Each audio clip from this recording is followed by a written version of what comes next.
Llegó el turno de Indiana Guerreño. Ella es abogada y presidenta de la Asociación Penal de Pensamiento Penal, Argentina, y es docente en la Universidad de Buenos Aires, Avellaneda y José Paz. Bueno, muchas gracias por remarcar esto de que soy docente de la universidad pública, gratuita, para todos y todas, y estamos en lucha. Voy a tratar de ser breve. El grado de indignación que tengo ya se me para el pelo. Muchas gracias por la invitación. Me parece que es un espacio sumamente necesario. Esto que decía, ¿no? De encontrarnos, de reflexionar, de cuestionar nuestras propias prácticas desde el lugar que ocupemos dentro del sistema penal.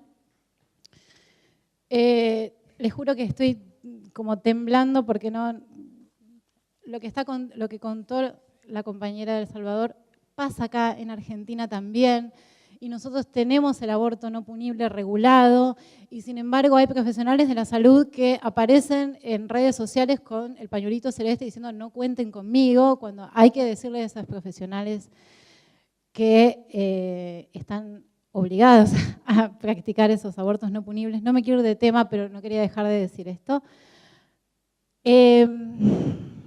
De esta manera es como entendemos el sistema penal, al menos desde la Asociación Pensamiento Penal. Esta es una ilustración de una obra de arte de Luis Scafati que está en el proceso de Kafka. Y es esta sensación de que cuando uno ingresa en el sistema penal tarda 2 segundos en entrar, pero años, décadas en salir, ¿no? Y es esta sensación de estar todo el tiempo en un laberinto. La propuesta de hoy es tratar esta relación invisible entre las mujeres que son acusadas de cometer delitos y posteriormente condenadas, cómo son juzgadas a lo largo de todo el proceso penal, no solamente en el momento de la sentencia, sino que cómo son tratadas durante la investigación, durante el juicio y luego durante la ejecución de la pena. ¿Qué consecuencias trae eso y qué propuestas podemos hacer en relación a esto? Generalmente Julieta se preguntaba, ¿no? ¿Es lo mismo defender a una mujer que a un varón? Bueno, evidentemente no, porque se piensa que la Administración de Justicia juzga de la misma manera a todas las personas y no lo hace de la misma manera. Se cree, en la mayoría de las personas, ¿no? Pero en el caso particular de las mujeres cis, se cree que, bueno, algo habrán hecho, por algo están imputadas en una causa penal y una sumatoria de papeles, porque los expedientes penales son papeles, ¿no? Por más que se hagan reformas procesales, y miro a la gran Leticia Lorenzo, los expedientes penales son todavía papeles, ¿no? Que van atrapando a esa historia y que después es muy difícil de dar vuelta cuando esa historia ya se construyó. Nosotros venimos notando desde el Observatorio de Prácticas del Sistema Penal de la Asociación, que es un espacio transdisciplinario que analiza expedientes penales a lo largo y ancho de todo el país, que las maneras que tenemos de trabajar dentro del sistema penal afectan derechos, pero no a propósito, sino que cuando uno privilegia las formas por sobre el fondo, la indiferencia sobre la empatía, ¿no? Esto que venimos diciendo, de poder escuchar las historias y poder involucrarse con las personas, lo que se produce, lo que termina impactando es la obstaculización de derechos. ¿Qué pasa en los procesos específicos contra mujeres? Bueno, cuando se juzga a una mujer, se empiezan a incorporar al proceso penal cuestiones que no tienen absolutamente nada que ver con el hecho con el que se está juzgando. Se trata de información vinculada a la manera en la que esa mujer, esa persona lleva adelante su vida cotidiana, la manera de ejercer la maternidad, lo vamos a ir viendo, ¿no? Pero la manera de ejercer la maternidad, cómo se relaciona con otras personas, cuántas veces, cómo se viste, todo basado en un prejuicio moral, ¿no? Y en el estereotipo de cómo deberíamos ser las mujeres, pero ¿quién va incorporando toda esta información? Para que mi manejo de la tecnología es genial. Encima sale en blanco y no se ve. Bueno, quería hacer un efecto, no se logró, puede pasar. ¿Quién es quien va incorporando toda esta información? Bueno, hay una canción de Los Piojos que dice, desde lejos no se ve. Bueno, desde el despacho de los jueces y las juezas, menos todavía. Porque son personas que están completamente alejadas del mundo real, sobre todo de las mujeres que son seleccionadas por el sistema penal, que son mujeres generalmente en situación de vulnerabilidad. Ya vamos a ver bien lo que es cómo es el colectivo, ¿no? Pero esta distancia entre la persona que juzga y la persona juzgada se traza desde un despacho y se traza desde una trayectoria de vida que poco tiene que ver con la trayectoria de vida de esa persona a la que se está juzgando. Es decir, desde qué escuela pudieron ir, si es que pudieron ir, hasta, no sé, algo tan cotidiano como no tener para pañales o tener que estar todo el tiempo en el mercado informal de trabajo, por ejemplo. ¿Cuáles son las consecuencias de ir incorporando esta información sobre la moralidad de las mujeres? Dos muy grandes, tres en realidad, que degradan, bueno, no hace el efecto que quería, degradan e invierten el principio de inocencia y la culpabilidad por el acto. Hay todas personas se presume inocente hasta que se demuestre lo contrario y el sistema penal debería juzgar solamente actos, no maneras de ser, solamente actos. Esto trae como consecuencia que, por supuesto, la posibilidad de defenderse sea muy difícil. ¿Por qué? Porque si yo me tengo que defender de un acto, de una cosa que pasó un día determinado a tal hora, yo recojo toda la prueba sobre eso. Ahora, si me tengo que defender por cómo soy, ¿cómo hago? Si la persona que me está juzgando no hablamos el mismo idioma, no hay manera de que entre en diálogo, porque él o ella tiene otra concepción sobre la vida muy distinta desde su despacho, muy distinta a la que podemos tener en el mundo terrenal, ¿no? Bueno, dicho esto, me voy a dedicar a hablar de 4 casos que venimos trabajando en el Observatorio de Prácticas. Por supuesto, son casos seleccionados, los traigo porque son horrorosos y porque los conocemos y porque además tenemos un vínculo afectivo con ellas. Pero no quiero dejar de mencionar 2 segundos a Milagro Sala, ¿no? Porque todo esto también va para eso. Cristina Vázquez es una joven misionera acusada a los 19 años por un homicidio que no cometió. Lleva 12 años privada de la libertad. Ella estaba, escucharon bien, 12 años privada de la libertad sin sentencia firme en Misiones. Y acá el grado de indignación va subiendo todavía más. Ella estaba a 8 kilómetros del lugar. Hay personas que van a declarar a la causa y dicen, sí, efectivamente, ella durmió conmigo. Y sin embargo está condenada a prisión perpetua junto con otras 2 personas. Belén es un caso sumamente conocido, tuvo un aborto espontáneo en Tucumán, fue condenada a 8 años de prisión y hasta que la causa llegó a la Corte Suprema de Tucumán y la absolvió, pero después de más de 2 años privada de la libertad.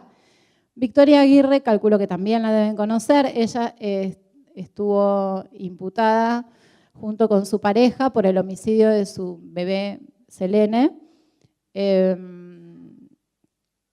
Estuvo más de 2 años también privada de la libertad hasta que fue absuelta, pero la causa esta absolución está recurrida en el Superior Tribunal de Misiones, que, bueno, hay que tener mucho cuidado con lo que pueda fallar ahí. María Obando, quizás también la puedan conocer, es una mujer, madre de 14 hijos e hijas, que un día, habiendo parido hacía muy poquito a una bebé, su niña Carolina de 3 años llora incansablemente. Ella vivía en Colonia Amado, en Misiones, es a la vera de un arroyo, a la vera de la ruta, donde pasan camiones cargados de troncos a una velocidad abismal.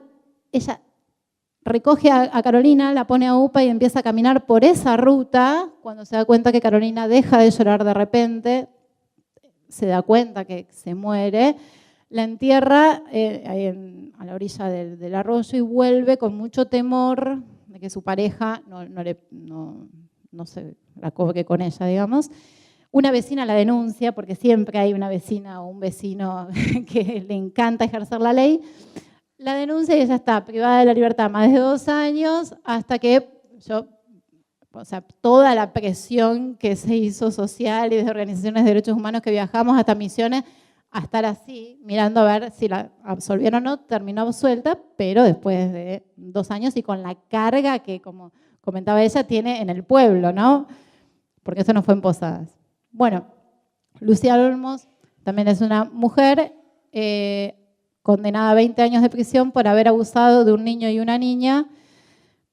Se los voy a sintetizar así. El padre biológico del niño y la niña, ella está condenada a 20 años de prisión porque era transportista escolar, lo llevaba, hacía un mes que habían empezado a trabajar con esta familia, ella hacía 15 que se dedicaba a esto, un mes, y le tocan la puerta y le dicen, usted abusó de mi niño y mi niña, cuando resulta que el padre biológico, o casualidad, forma otra familia y, o casualidad, es acusado de, o casualidad, abuso de esas nuevas niñas. Pero bueno, no tiene ninguna vinculación, ¿no?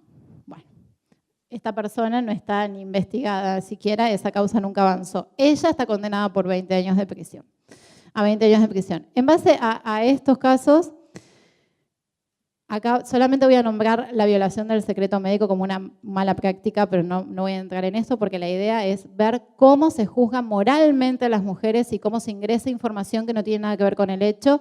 Durante la investigación lo que venimos notando es la recopilación de comentarios y de rumores infinita. Es decir, se sale por el barrio a preguntar cuestiones de la vida de la mujer que no tienen absolutamente nada que ver con el hecho y todo eso se va recopilando. Eso va formando una imagen de culpabilidad sobre quien juzga, ¿no? En la cabeza de quien juzga, diciendo, bueno, evidentemente esta persona, ¿no? Si era tan mala vecina o tan mala compañera en la escuela o si salía tanto al boliche, bueno, es capaz de matar a una vecina por estupefacientes, como en el caso se dice que fue de Cristina. Y esto es algo que es imperceptible.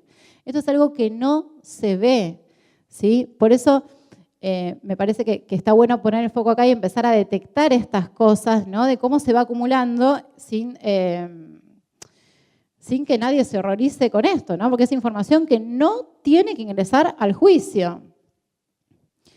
Bueno, en el caso de Cristina Vázquez, esta sentencia está publicada en la página del observatorio para que puedan ver esto, porque no van a llegar a leer, pero me dijeron que le dijo, llamados anónimos, son toda recopilación de rumores. Escuchó que le comentaban e iban, entonces iban sumando todo eso. Y todo esto, la sentencia condenatoria, arranca enumerando todas estas supuestas pruebas que no son tales. Bueno, se presenta un investigador privado que cuando le preguntan ¿a qué se dedica? Dijo, yo soy remisero y vengo a contar todo lo que escuché en estos viajes desde la fecha del hecho hasta ahora. Y se cita como prueba esto, ¿eh?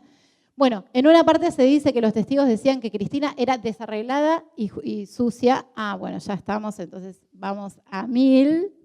Bueno, no se tuvieron las pruebas científicas en base a Cristina, que son más de 10 pruebas científicas que acreditan que ella no fue. En el caso de Belén, bueno, lo propio. Esto que decían de la omisión de investigar otras hipótesis, en el caso de las mujeres, es fundamental porque no se las escucha en ningún momento. Las resoluciones, ya sea para denegar o para garantizar el acceso a prisión domiciliaria o las sentencias condenatorias que terminan con validando todo este horror de la investigación, ¿qué hacen? Todo el tiempo, y esto es algo que se va reproduciendo en todo el país, no solamente en Misiones, ¿no? Sino que, por ejemplo, cuando se trata de acceso a prisiones domiciliarias, las respuestas, a ver, hay una ley que está en el Código Penal y en la ley de ejecución que dice que las mujeres madres de niños o niñas de 5 años, menores de 5 años, tienen derecho a estar en prisión domiciliaria. ¿Qué hace el Poder Judicial argentino? ¿Qué hace? Bueno, empieza a valorar otras cuestiones y dice, bueno, no, en realidad como es mala madre, no lo vamos a dar. O el niño o niña está en desamparo moral. Bueno, Todo esto tiene que ser peleado desde la defensa. En cuanto a las sentencias condenatorias arbitrarias, lo que hacen es justamente, todas estas imágenes que voy a pasar rápido, cuéntenlas, son todas referencias a que Cristina Vázquez fumaba marihuana y a la vida que llevaba Cristina Vázquez. 1, 2, 3, 4, 5. De hecho, dicen que llevaba una vida, y lo dicen, promiscua y marginal. No tienen ningún problema en decirlo de esa manera. Se meten con cómo llevaba adelante sus amistades, cómo eran sus propios padres. Bueno, en fin. En cuanto a las defensas técnicas, en el caso de Belén es tremendo, porque Belén dice, yo no sabía que estaba embarazada, tuve un aborto espontáneo. La defensa técnica lo que dice es, ella mató, pero estaba en un estado de inimputabilidad por el puerperio. ¿Y qué hace el tribunal? Ustedes dirán, bueno, aparta esa defensa. No, ¿qué hace el tribunal? Condena. ¿Saben por qué? Porque la propia defensa, y lo dice, lo escriben, la propia defensa reconoció el hecho. No lo reconoció. Bueno, en fin. Hay muchísimas cosas para hablar, pero quiero respetar el compromiso. Las prisiones preventivas son prolongadísimas. Insisto con eso, ¿no? Cristina lleva más de 12 años. Ausencia de perspectiva de género. En el caso de Lucía Olmos, hay todo un apartado de la sentencia destinado a ver si se depilaba o no se depilaba. En el caso de Victoria Aguirre, ¿no? Escuchen, literal, y ya termino, les juro. A ver, Victoria Aguirre termina absuelta por un tribunal que se autodeclara civil. Dicen, yo de penal no sé mucho, pero bueno, me tocó porque... Entonces, ¿cómo analizan esa violencia que Victoria Aguirre venía sufriendo? Dicen, los dichos de Victoria me resultan creíbles por el temor que, si bien no se traducía en pánico, eran la preeminencia física y psicológica que tenía Lovera sobre la misma y el amor que ella le tenía y le profesaba en la creencia lógica de que Lovera iba a cambiar, ya que representaba seguramente para ella, escuchen esto, una nueva oportunidad de vida ante sus fracasos sentimentales anteriores, ya que no hay que olvidarse que era madre soltera cuyo novio la dejó. Bueno, en el caso de María Obando, declara la pareja, a ver, Carolina, la hija de María, murió de desnutrición, ¿sí? Ella estaba acusada por el homicidio de Carolina. La pareja, María Obando, fue a declarar, ¿y qué dijo? Y porque aparte todo esto está en la sentencia. Bueno, a mí no me cocinaba, no me planchaba, no me lavaba. Bueno, sí, no, pero les juro que esto es así, yo no lo estoy inventando. ¿Qué propuestas? Primero detectar, ¿no? Cuando empieza a ingresar información que no tiene que ver con el hecho, sino que tiene que ver con la manera de vivir la vida de esa persona. Y después desde las defensas litigar estas cuestiones, ¿no? Marcarlas y hacerlas ver de que se está juzgando desde la forma de ser y no desde el acto. Bueno, esto fue como un mini resumen. Muchas gracias.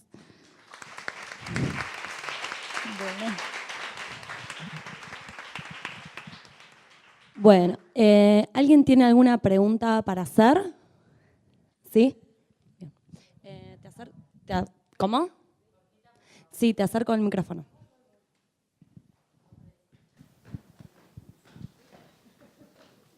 Sí, en realidad es una pregunta más de opinión, ¿no? Pero un poco en esto de pensar estrategias de defensa, ¿qué piensan de las estrategias de asimilar a víctimas de trata a personas acusadas en delitos de narcotráfico, o el uso, digamos, un poco esencialista, en mi opinión, por ejemplo, pensando en la experiencia de Costa Rica, de asociar mujeres en narcotráfico, por lo tanto, vulnerabilidad, que digo, que entiendo en el caso individual, porque, bueno, esa es una discusión táctica a la que no habría que renunciar, pero pienso que en definitiva es muy funcional con la idea del sometimiento siempre a otro tipo de actividades, porque precisamente una de las cosas que a veces provee el acceso a mercados ilegales y a ese tipo de tareas es unas condiciones de vida bastante más distintas. Por lo tanto, cuando yo refuerzo el argumento de la vulnerabilidad en un montón de casos, lo que supongo es que solo en la medida en que hay esclavización extrema, puro aprovechamiento y nada de agencia en la obtención de un rédito económico por una actividad que está ilegalizada, porque las cosas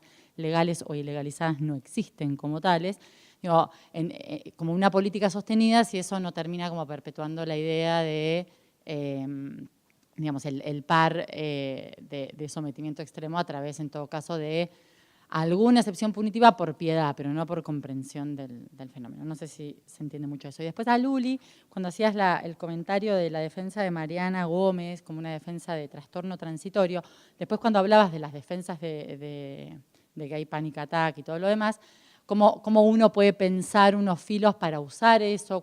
Digo, porque el problema de legitimarlas en el uso de la defensa, yo sé que esto tiene que ver con el lugar en el que uno esté, es que digamos, tienen matrices muy similares para cuando uno quiere usarlas para generar impunidad cuando quien se defiende es alguien que está siendo perseguido como agresor. Nada más.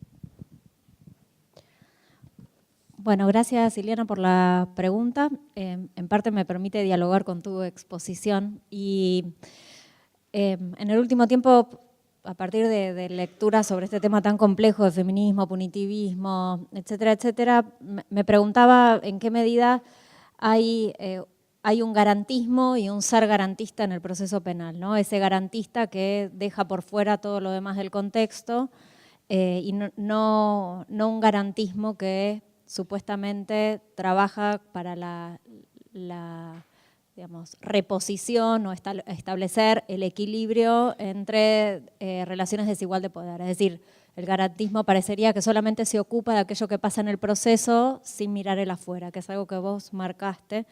Y lo que me preguntaba es si en parte el feminismo no tiene también esa falencia o esa doble agenda, si se quiere. Lo que a mí en este punto lo que me parece es que estamos tan carentes de una mirada de la justicia del contexto que a veces nos vemos obligados a hacer discursos más grandilocuentes, si se quiere, llamando la atención sobre la vulnerabilidad, lo que finalmente en última instancia refuerza los estereotipos y nos presenta o victimizadas o sin ningún margen de agencia. Y me parece que tenemos que, desde la academia, desde la militancia, ver cómo vamos modulando esas tensiones. Claramente no me parece que sea positivo este reforzamiento de este estereotipo. Lo que sucede es que termina siendo, a la luz de los jueces, una defensa eficaz, digamos, que es lo único que escuchan y es lo único que toman. Por eso un poco la propuesta también, y esto es algo en lo que la Defensoría está trabajando, en ver cómo esto puede tener la vulnerabilidad ser analizada con otro efecto jurídico, no solamente como una cuestión de culpabilidad, pero para eso la tenemos que redefinir, le tenemos que dar otro contenido. Y bueno, me parece que en esa identificación es un trabajo que va a llevar tiempo. Yo creo que hemos avanzado muchísimo en las relecturas dogmáticas, que hemos avanzado mucho en el trabajo sobre las reglas procesales, sobre el sesgo de género en cada una de estas cuestiones, y quizás ahora es hora de traer conceptos más blandos y ver qué impacto van a tener o cómo podemos hacer que se acomoden a las respuestas judiciales. En eso claramente me parece que hay una tensión y, bueno, por el momento no me encuentro en posición para dar una respuesta que las resuelva. No quisiera resignar la posibilidad de seguir marcando esto, incluso cuando tiene un efecto negativo, pero que potencia la posibilidad de liberar a una mujer en un caso en concreto. Y en relación con temas de trata y drogas, sí, efectivamente hay ahí también otro tema para abordar. Claramente en muchos casos de las mujeres que cruzan las fronteras ingestadas con estupefacientes, hay ahí un trabajo para hacer que está vinculado con la cosificación de esa mujer, con una situación de clara explotación. justamente con la Defensoría, y acá está Analía Alonso, viajamos la semana pasada a Salta, y una de las cuestiones, que digamos, hay muchas más para compartir, pero una de las cuestiones es también cómo el feminismo, o, digamos, o cómo como feministas vamos a establecer un diálogo no solamente con los actores judiciales, sino con el entorno, ¿no? Y la mirada, bueno, yo me quedé pensando mucho en cómo resuelven los jueces y cómo piensan los jueces a partir de las entrevistas personales y la idea de estos jueces de que nos están haciendo un favor o que le están haciendo un favor a las mujeres infractoras que ingresan con estupefacientes en su estómago, porque de esta manera, manteniéndolas privadas de libertad, no las hacen víctimas del narcotráfico. Y que entonces inciden ellos en la política criminal. La manera en la que ellos inciden en la política criminal es regular que los mercados del crimen o que las organizaciones criminales no utilicen a las mujeres, porque si las liberaran serían digamos, presas de estas organizaciones. Digamos, obviamente la articulación de esa defensa a mí me parece que es muy acertada. Lo que pasa es que tenemos que empezar a pensarlas en función de quiénes son los receptores también y cómo están pensando, ¿no?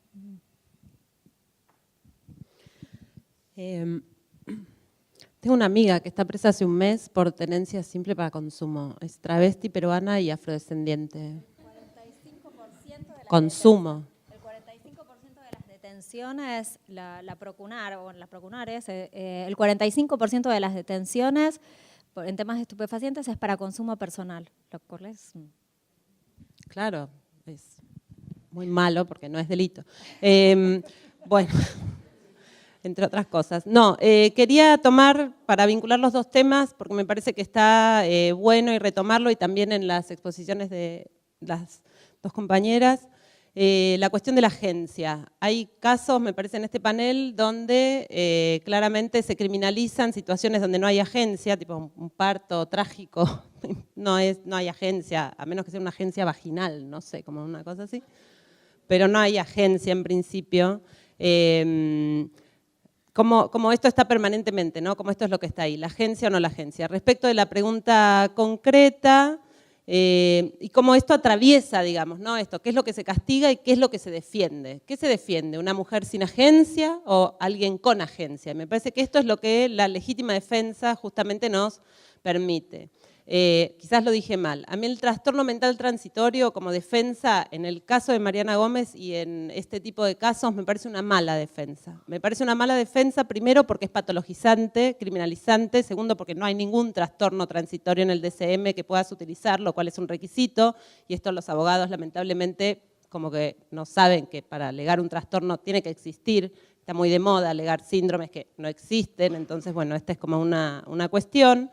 Y por otro lado, justamente porque le escapa el tema a la agencia, exactamente, o sea, alegar un trastorno mental transitorio implica que la mujer, la lesbiana, el varón trans, la travesti, no sabíamos lo que estábamos haciendo en ese momento. Y justamente vemos que eso no es necesario. En el caso Guido, justamente, ella reivindica su hacer, y eso es lo que la justicia reconoce y premia.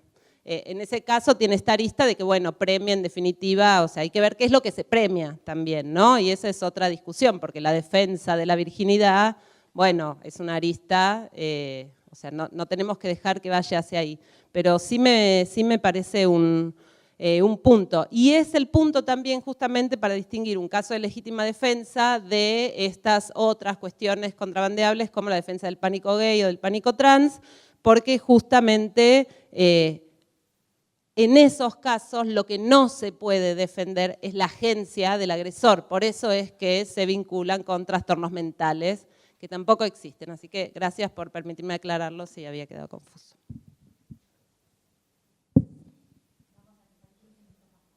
Bien, bueno. Empezamos. Ya veo que hay una chica que tiene una pregunta más, así que... Porque quedó claro en el relato, en el estudio de expedientes escritos, que muchas de estas cuestiones son absolutamente plausibles, porque el fiscal tiene un año para unir papeles, digamos.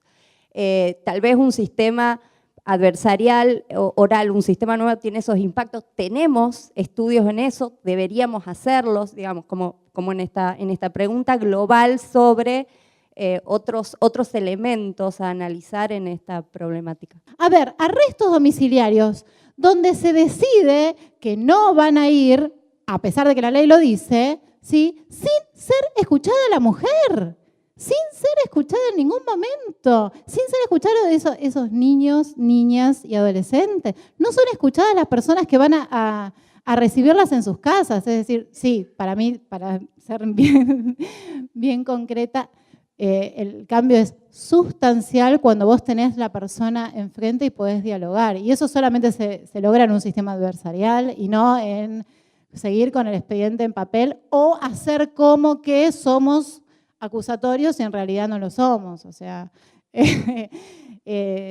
a ver, el sistema penal está compuesto por personas. Detrás de los papeles hay personas. Hasta que no las hagamos jugar, hasta que no las presentemos, y esto también hay que hacer una autocrítica para las defensas, ¿no? O sea, ¿por qué escatimamos la posibilidad de que la persona se siente a hablar, ¿no?, y cuente su historia? Bueno, sí, para mí hay impacto. Bueno, muchas gracias. ¿Hay alguna otra pregunta? Okay.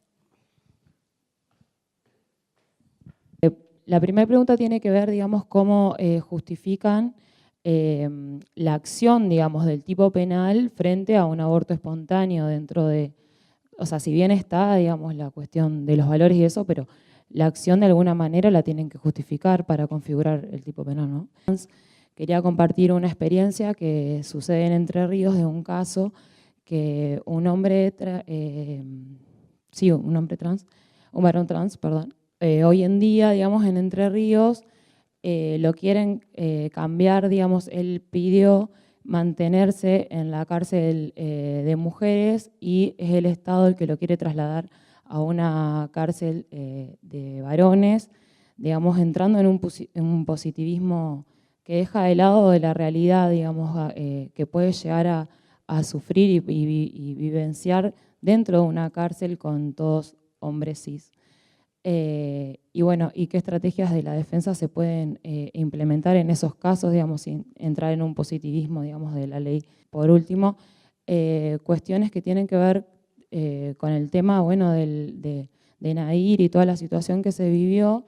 En Gualeguaychú hay 2 casos de travesticidios que, si bien se justificó con que digamos, en el caso de Nair, la justicia penal en Entre Ríos es mucho más rápida y se justificaba de esa manera, la realidad es que también en Gualeguaychú hubo 2 casos de travesticidios que hoy en día siguen sin ser resueltos. No sé, bueno, todo lo que fue la violencia de género. O sea, Nair es un caso donde todo lo que dijimos acá fue banalizado y planteado de una manera chabacana, lo que derivó en su condena. Probablemente ahí, ojalá haya una casación donde se pueda trabajar de otra manera el caso y exponer por lo menos todos los estereotipos, los prejuicios, la prueba que no debió ser incorporada, todo esto que decía Indiana, de todo lo que no debió ser incorporado. O sea, Nair es un ejemplo de eso, más allá bueno, del hecho en sí mismo. Eso.